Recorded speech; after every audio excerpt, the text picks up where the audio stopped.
Assalamualaikum warahmatullahi wabarakatuh. Selamat siang Sobat Juragan semuanya.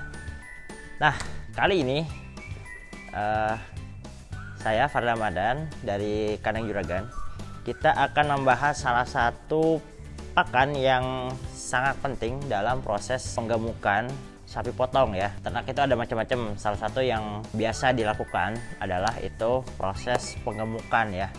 Nah, ini seperti yang kami lakukan di Kandang Juragan. Jadi Kandang Juragan ini memang fokusnya kalau untuk di ternak ya lebih fokus pada penggemukan sapi potong. Komponen utama dalam penggemukan khususnya pakannya yaitu adalah konsentrat ya teman-teman. Dalam prosesnya untuk mendapatkan peningkatan bobot badan tertentu itu harus didukung dengan pakan yang mumpuni, yaitu yang sesuai dengan kebutuhannya. Jadi kan kita biasanya menggunakan hijauan ya untuk sumber makanannya, tapi untuk mempercepat dalam proses penggemukan itu kita harus menambah konsentrat sebagai sumber protein dan karbohidrat yang baik gitu untuk pertumbuhan dari ternaknya. Nah, ini juga yang dilakukan Kandang Juragan. Nah, ini contoh-contoh sapi yang sedang dalam proses penggemukan untuk di Kandang Juragan. Jadi ya targetnya kurang lebih kalau dari Kandang Juragan tuh sekitar 1 sampai 1,2 kg per harinya gitu. Karena memang kita juga menggunakan pakan yang relatif murah ya. Nah, jadi nanti konsentrat ini gimana caranya, karena dia adalah 80% dari sumber operasional peternakan kalau untuk pakan itu. Jadi gimana caranya kita menghasilkan konsentrat yang secara kualitas baik tapi juga harganya murah ya teman-teman. Nah, itu bisa kita lakukan dengan memanfaatkan bahan-bahan yang ada di sekitar kita dari limbah-limbah pertanian ataupun juga industri. Nah, di Kandang Juragan ini kita tidak menggunakan konsentrat pabrikan beli jadi kita membeli bahan-bahannya kemudian kita susun sendiri gitu. Kita aduk sendiri, kita formulasikan sendiri sehingga dapat menghasilkan bahan yang murah tapi juga kualitasnya bagus. Nah, ini contohnya yang digunakan di Kandang Juragan.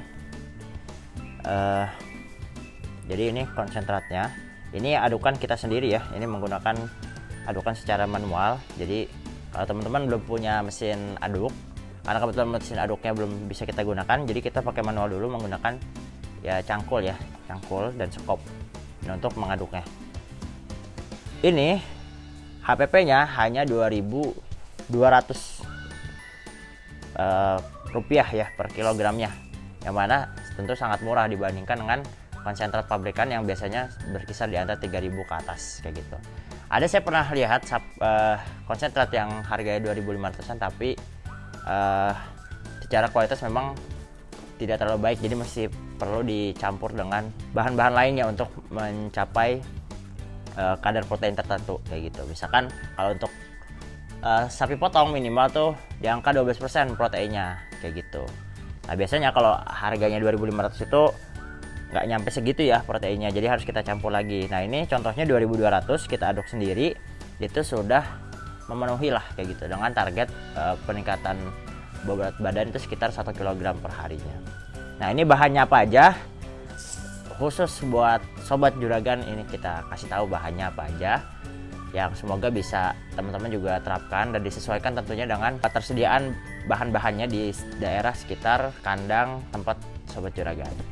Nah, jadi konsentrat ini utamanya biar mudah kita hanya menggunakan 3 bahan utama yang paling banyaknya, yaitu yang pertama tadi untuk sumber karbohidrat kita menggunakan ini onggok kering ya, onggok kering sebagai sumber karbohidrat yang terbuat dari ini sisa industri tapioka atau dari singkong. Jadi ini sumber utamanya ya.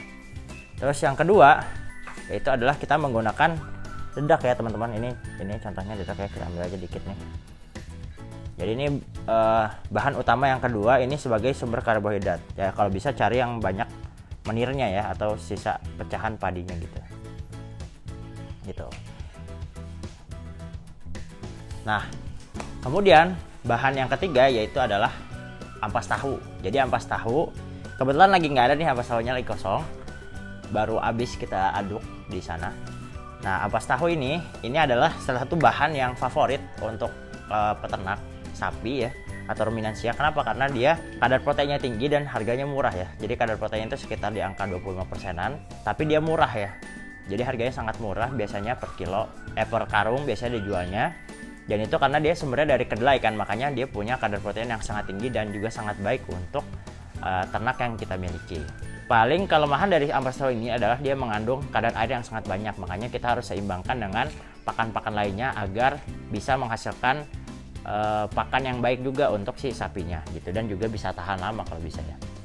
Nah, itu adalah 3 bahan utama konsentrat yang digunakan kandang juragan. Adapun bahan-bahan lainnya sebenarnya itu sebagai pelengkapnya gitu, yaitu rata-rata penggunaannya di bawah 5%. Nah, ini contoh-contohnya. Tadi kan saya bilang ya bahwa konsentrat itu harus mencukupi selain kebutuhan karbohidrat, terus juga ada protein. Yang ketiga itu ada vitamin dan mineral ya. Mineralnya itu kita salah satunya menggunakan ini nih, garam. Ini garam gosok ya. Ini garam yang kita gunakan untuk sapi sebagai sumber mineral. Terus ada juga CaCO3 dan premix. Nah, ini rata-rata di bawah 5% untuk penggunaannya begitu. Kemudian yang terakhir yaitu adalah bahan pakan untuk memberikan nutrisi pada atau mengaktifasi bakteri-bakteri yang ada di rumen si ternak kita gitu.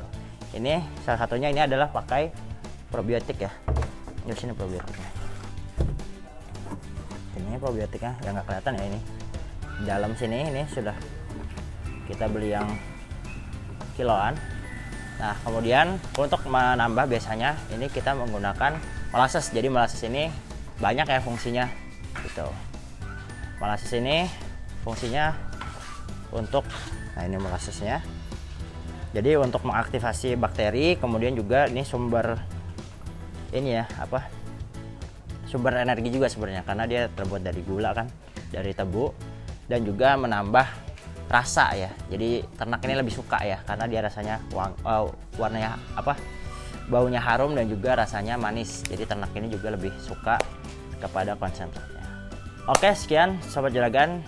Tadi kita membahas gimana cara membuat konsentrat yang murah dan juga berkualitas hanya dengan 3 bahan ya, 3 bahan utama. Kemudian tadi ada bahan-bahan lainnya untuk sebagai pelengkap kebutuhan nutrisi dari ternaknya gitu. Jadi walaupun tadi 3 bahan yang utamanya komposisinya banyak, itu hanya 3 bahan itu, tapi komponen-komponen lain yang biarpun hanya di bawah 5% itu juga sama pentingnya. Jadi harus dilengkapi ya teman-teman. Semoga bisa bermanfaat dan menjadi solusi bagi teman-teman yang ingin menciptakan atau mengaduk konsentrat sendiri.